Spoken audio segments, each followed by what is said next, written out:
लेकिन छात्र लगातार वहां पर नारेबाजी करते रहे, सवाल उठाते रहे। लेकिन उनके सवालों का जवाब आखिर कौन देगा और कौन है, कितने गुनहगार हैं इस हादसे के पीछे? बल्कि बीजेपी तो ये कह रही है ये हादसा नहीं है, ये हत्या है। इसी से जुड़ी एक रिपोर्ट आपको दिखाते हैं।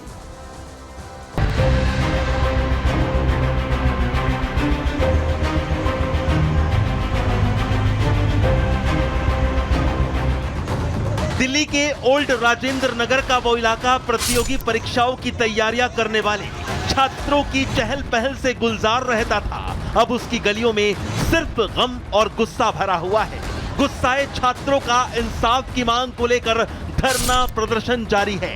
गुस्साए छात्रों को अब तो दिल्ली सरकार, पुलिस प्रशासन, एमसीडी किसी पर भी भरोसा नहीं रह गया है। दिल्ली में रहकर आईएएस, आईपीएस बनने का सपना देखने वाले हजारों लाखों छात्रों का गुस्सा थमने के बजाय अब बढ़ता जा रहा है।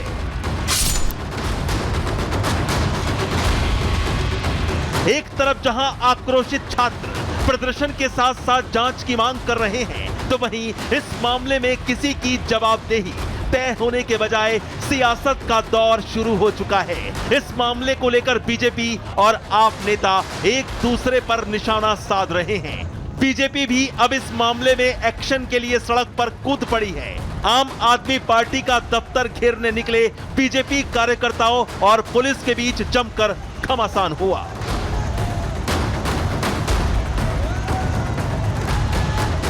पिछले 9 वर्षों से अधिक समय से अरविंद केजरीवाल और उनकी पार्टी का शासन है। सीधे तौर पर इस मामले में जिम्मेदारी उनकी बनती है। जल भराव दिल्ली में कोई नई बात नहीं है। हर साल जब भी बारिश होती है जल भराव होता है। पिछले 9 सालों से लगातार हर साल जल भराव होता था।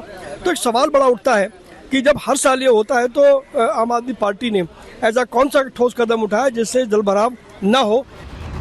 दूसरी तरफ चौतरफा घिर रही आम आदमी पार्टी भी हमलावर हो गई है। आम आदमी पार्टी कार्यकर्ताओं ने भी एलजी दफ्तर के बाहर प्रदर्शन किया। आम आदमी पार्टी के नेता, विधायक, पार्षद दिल्ली के उपराज्यपाल विनय कुमार सक्सेना के आवास पर एमसीडी कमिश्नर को सस्पेंड करने की मांग को लेकर विरोध प्रदर्शन करने लगे। वहीं दूसरी तरफ कांग्रेस नेता प्रमोद तिवारी ने केंद्र सरकार और दिल्ली सरकार दोनों पर सवाल खड़े कर दिए।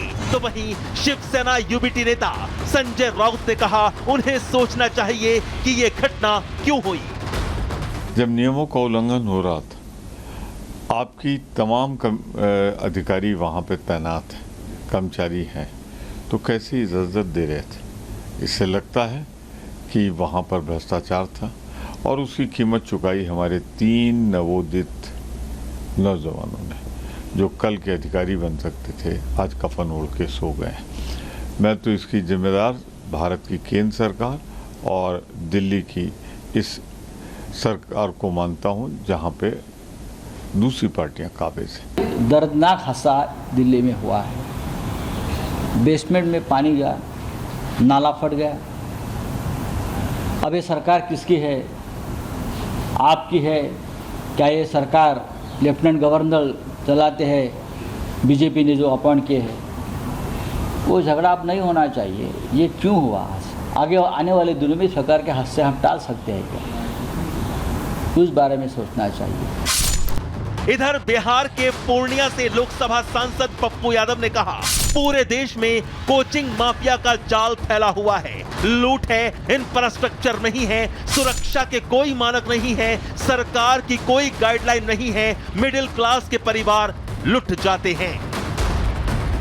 पूरा देश में कोचिंग माफियाओं का जाल है और कोचिंग माफिया की जो लूट है, इंफ्रास्ट्रक्चर नहीं है, सुरक्षा का कोई मानक नहीं है, गवर्नमेंट का कोई गाइडलाइन नहीं है, एमसीडी भ्रष्टाचार की, नगर निगम, नगर पालिका भ्रष्टाचार की गंगोत्री है।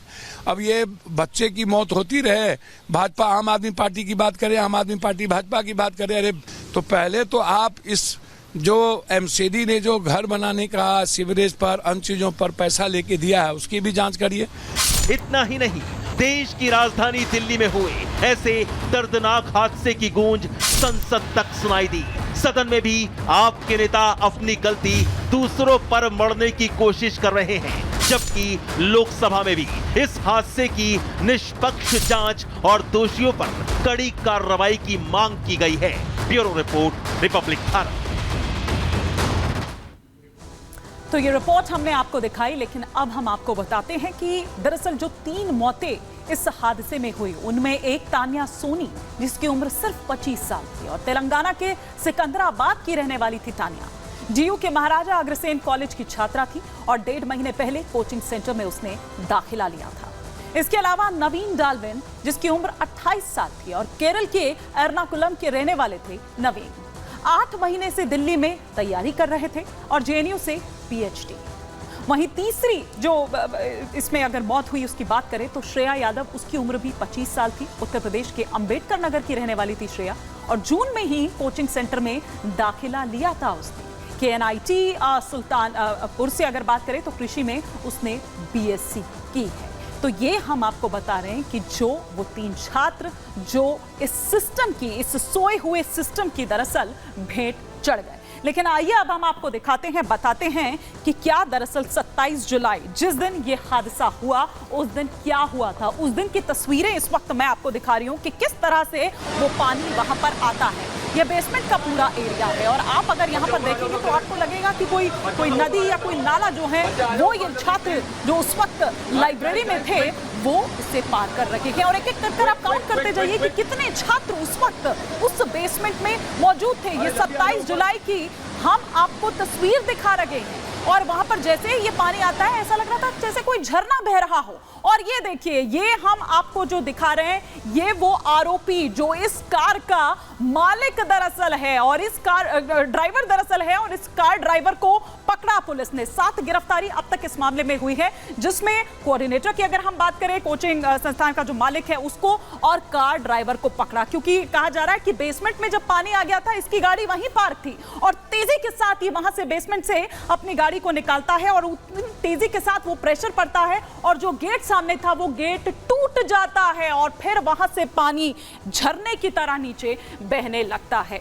तो ये तस्वीर हमने आपको उस आरोपी की यहां पर दिखाई, लेकिन किस तरह से ये हादसा होता है 27 जुलाई की जब वो तस्वीरें, उस रात की जब ये तस्वीरें सामने आती है तो हर किसी के रोंगटे खड़े कर देती है। और सवाल कई लोगों के मन में है, लोगों को समझ नहीं आ रहा कि कैसे ये हादसा आखिर हो जाता है। कोचिंग हादसा और इसके कितने कसूरवार। कोचिंग सेंटर छात्रों की जान से खिलवाड़ करते रहते हैं लेकिन कोई एक्शन उन पर नहीं लिया जाता है। कानून तोड़कर सेंटर वहां पर चलाया जा रहा था। स्टोर की जगह पर वहां लाइब्रेरी बनाई गई थी। आप कैसे बना सकते हैं? उन तमाम नॉर्म्स को क्यों नहीं ध्यान में रखा गया? फायर विभाग NOC दे देता है, जांच नहीं करता है।